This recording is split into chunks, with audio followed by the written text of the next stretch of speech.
There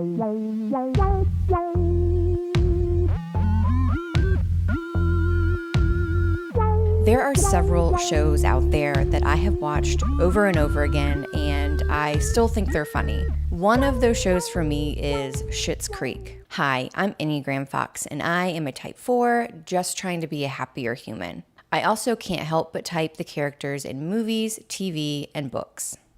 Schitt's Creek is a TV show that started on Pop TV in 2015. Over 6 seasons, the show follows the Roses, a wealthy family who has lost all of their money and are forced to move into their only remaining asset, Schitt's Creek. Welcome to the Schitt's Creek Motel. The show is funny, heartfelt, and introduced us to some of the most memorable characters in television history. If heaven had a creek, it would be this one. Like with my previous videos, there are a lot of characters that I just felt like I couldn't really type them except in a very superficial way, and I just didn't have enough information. So I am going to give some honorable mentions. Ted, type 1, Jocelyn, type 2, Twyla, type 2, Roland, type 7, Ronnie, type 8. All right, let's start this off with Stevie.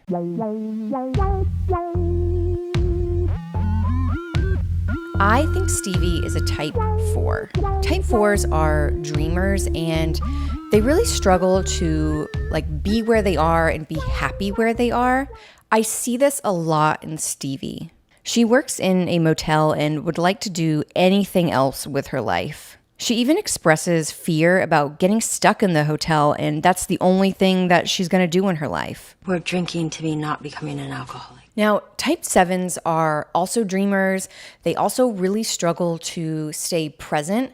However, they express this by being on the move and kind of avoiding negative situations. But a type 4 will often stay and sometimes wallow in the negativity.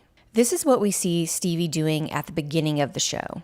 What's really cool, though, is that over the 6 seasons of the show, we see Stevie learning to be okay with where she is and taking action to make her current situation better. And we see her becoming a happier person because of that. And this is the curve that all type 4s kind of need to learn to deal with.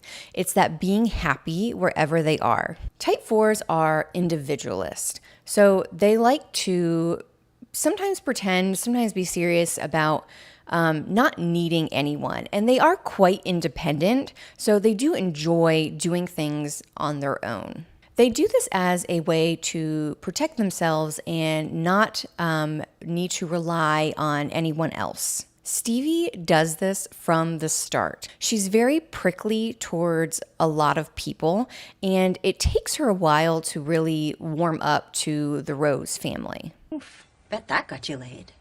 And something that we see her doing is that as she is warming up to the Roses, she does become a happier person. Hence why I say happier human at the beginning of all of my videos. Don't want to set a bad example for the rest of the motel staff.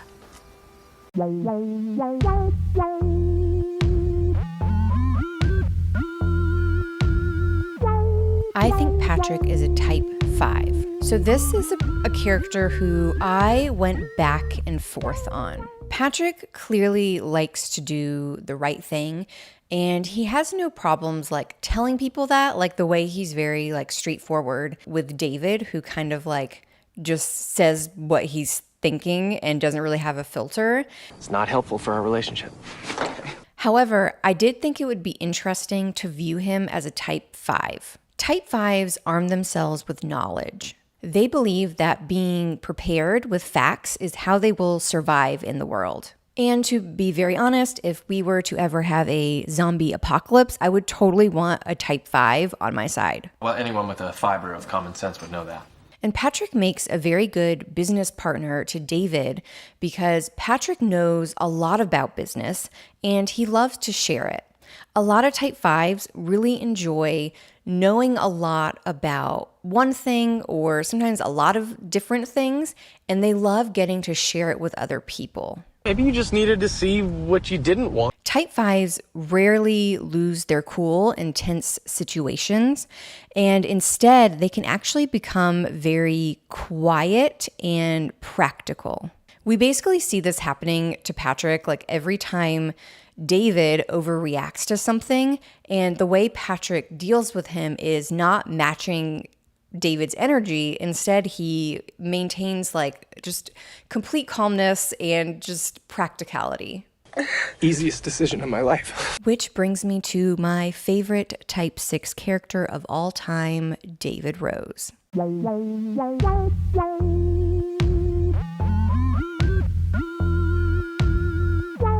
Type 6s are driven by a fear that nothing is safe if they don't guard themselves in some way. This causes them to overthink. We see this a lot in David. In pretty much every episode, David is either spiraling or gaslighting himself. Although this is very funny to watch, it's actually very debilitating for a lot of Type 6s. And I will not feel shame about the mall pretzels. Also, David responds really well to boundaries. I keep wanting to say like he responds well to rules, but I don't necessarily think David cares so much for rules. It's mostly the like emotional boundaries that he cares about. That's a real quick no.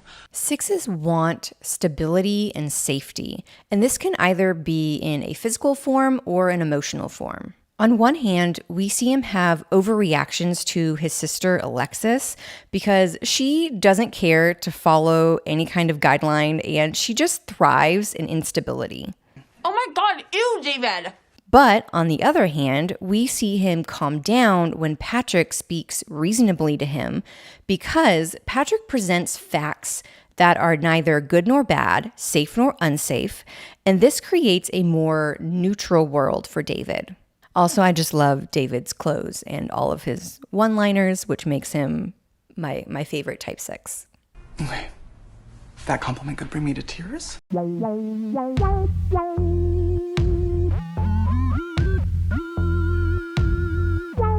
I think Alexis is a Type 7. Type 7s have a tendency to avoid anything negative by always being on the move and maintaining a positive attitude. Before the show, Alexis was always going places, doing things, and dating somebody.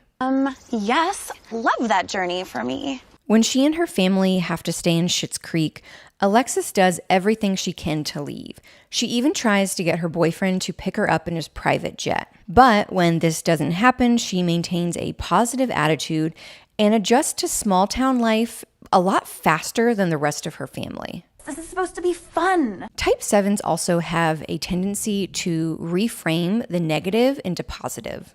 You learn pretty quickly when you're in a Ugandan diamond smuggler's villa playing for your friend's freedom. This can either be a good thing or a bad thing. Well, I won't be doing any of that, but thank you so much. It can be bad when a Type 7 is just avoiding their problems, but it can also be a good thing when they're just trying to push through a situation and not like wallow in the negativity. Which is very complicated and sexy. I see this kind of thing happening in Alexis's romantic relationships. First, she is really into Mutt, and even when she realizes that like he's hooking up with Twyla and then he's dating that girl Tennessee and he ultimately like leaves with her, she doesn't allow her disappointment to ruin her life. Instead, she just kind of focuses her attention on other things. However, when she finally gets together with Ted, they have this really lovely, sweet relationship, but there's so many things where they're just not like aligning together. And so ultimately, they do make the mature decision to break up. You're building something special here, Alexis. And even though Alexis is sad over this, she does continue to live her life and focus her attentions on other things. I'm a Lamborghini. I'm a Hollywood star.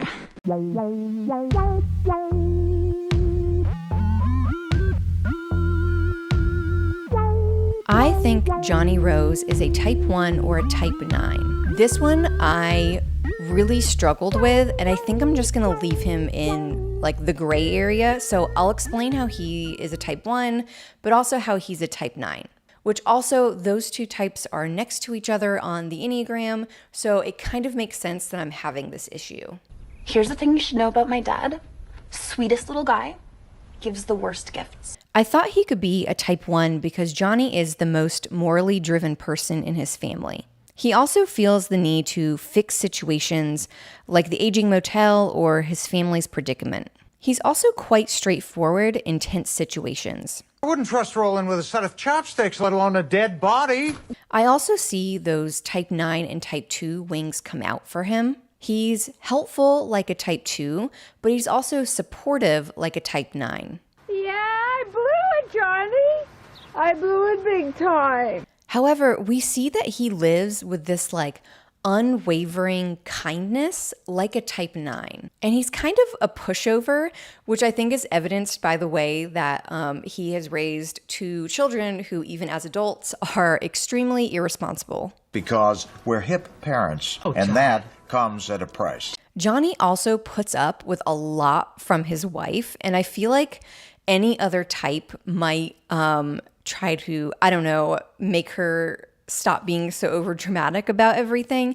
But Johnny doesn't. He allows his kindness and his loyalty to kind of see past a lot of things and simply love his wife and his children, even though they're not always the most responsible, trustworthy people out there. It's basically the only service we provide. And as a type 9, I also see his 1 and his 8 wings. He's very practical like a type 1, but he's also very driven like a type 8. We do need to remember that he was a very wealthy guy, and he actually made his money from owning, I think they were like video stores. And so we do see that drive and that ambition like a type 8. And for the rest of the meeting. Okay? Do you know how to do that, Stevie?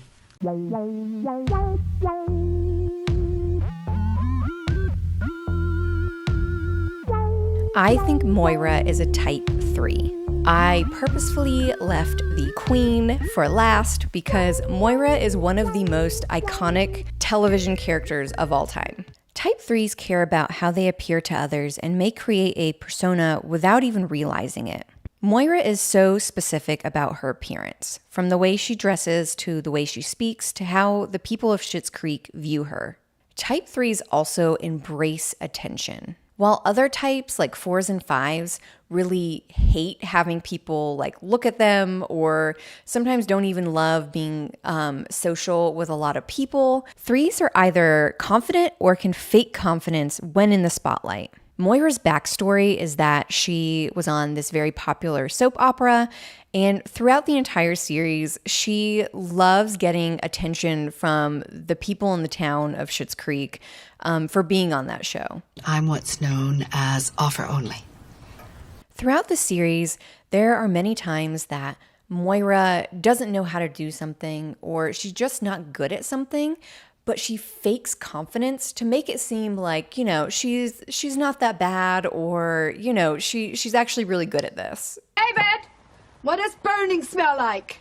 I think about particularly when she joins like that a cappella group with the women in the town, and they ask her to sing, and like she's a fine singer, like she's okay, but she does it with all that confidence, and then like that next woman sings and she's like a really good singer, but Moira just kind of sits there confidently. And you know, the brilliance of Catherine O'Hara in that role is that she can look confident, but you also see her in her eyes like she knows she's not as good as that other person. Just about 10:30. Someone's arms were big and strong. Now, sometimes this type 3 confidence can come across as like fake or superficial. But the good thing is that a lot of type 3s are able to push through bad or awkward situations because they can fake confidence even when they really don't want to.